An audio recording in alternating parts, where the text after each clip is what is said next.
What made Stone Cold Steve Austin the toughest SOB in the WWE? What made him rise to popularity so quickly?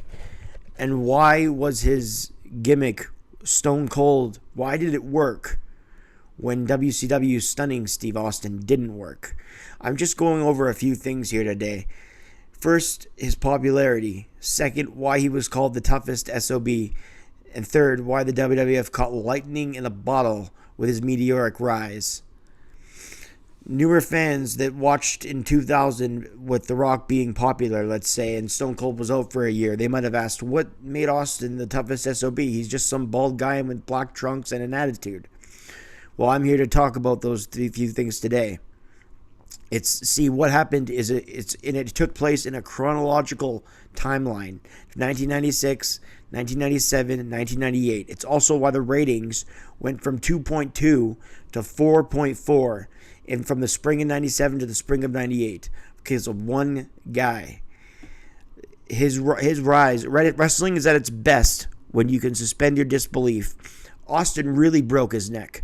Austin really didn't tap out to Brett with all the blood happening, with all the blood loss.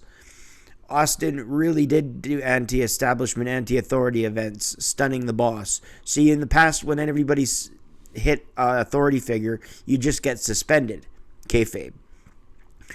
But Austin's gimmick, so it was brand new at the time, and it fit his character so well. I get a laugh when people say that Stone Cold didn't pull high ratings until The Rock. It's true. The ratings were the highest when they were both at the top of the game. But The Rock was in the Nation of Domination feuding with Ken Shamrock when Austin doubled the ratings from a 2.2 to a 4.4. So there's no denying that. He was the biggest ticket. He was the hottest ticket, and he moved more shirts than the NWO as a whole collective group. But newer fans still might wonder what made him the toughest SOB, and it wasn't just a nickname.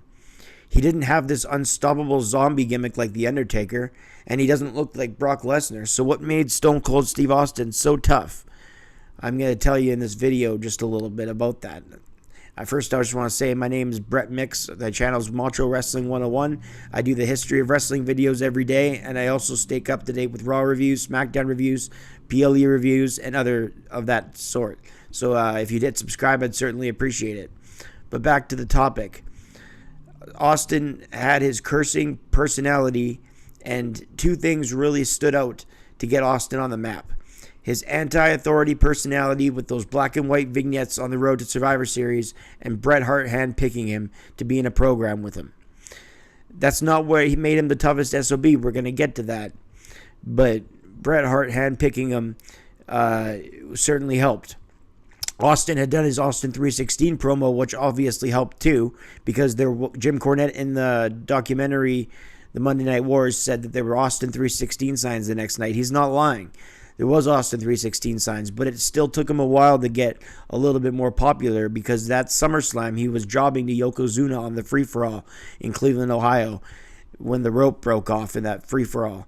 So he wasn't quite there yet. It took a little bit of time, but during his matches and promos and the whole Brian Pillman with the gun segment, Austin's toughest SOB moniker came to life. You believed that Austin was so tough because he did go to face Pillman who had a gun. You believed Austin was tough because he did win the Rumble. The whole Federation was against him. He did pass out to Bret Hart, and he wouldn't quit after a 5-star match where they kicked the shit out of each other in Chicago, and it's still the greatest match I've ever seen in my life. And he didn't pass out. They didn't have him tap. They allowed him to lose consciousness, and he limped out to chants of Austin, even though he was the heel coming in. Austin, he started to move Austin 316 shirts like crazy after the WrestleMania 13 match, and that's probably where the Attitude Era really got its kickstart. He revolutionized an entire industry, and the whole gimmick of the WWF changed in the face of who he was and his run. It all happened in beautiful chronological order. It's no surprise that his rise and the WWF's rise happened simultaneously. It was lightning in a bottle because if he would just did the Austin 316 promo, the Pillman with the gun, the program with Brett, the double turn and not tapping out to all the blood, if all those things happened, that would have been great. He would have moved a lot of shirts, and that would be fine.